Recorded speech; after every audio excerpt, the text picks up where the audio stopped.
দাউ দাউ করে জ্বলছে আগুন।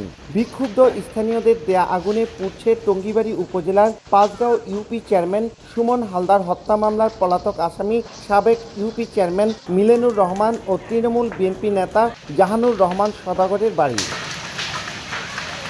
ভাঙচুর করা হয়েছে পলাতক আরও দুইজন নূর মোহাম্মদ ও নূর হোসেনের বাড়িও। সুমনের ভাই লিমন আয়সা আমাকে বলছে আপনার বাড়িতে আগুন দেওয়া হইব। আমরা পাড়া প্রতিবেশী সবাই খুব আতঙ্কে আছি, এটা আমরা সুষ্ঠু পরিবেশ চাই।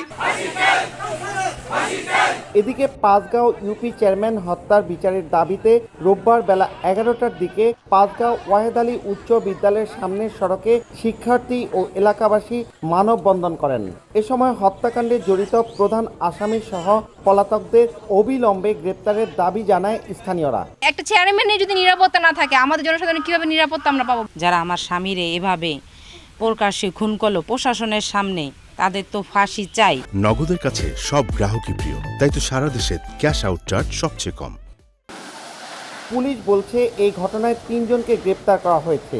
অন্যদের গ্রেপ্তারে অভিযান চলছে বলে জানায় পুলিশ। ঘটনা হওয়ার সাথে সাথেই তো 3 জন অ্যারেস্ট আছে এবং অন্য যে মূল আসামি যারা এদেরকে ধরার জন্য সর্বতভাবে চেষ্টা করা হচ্ছে।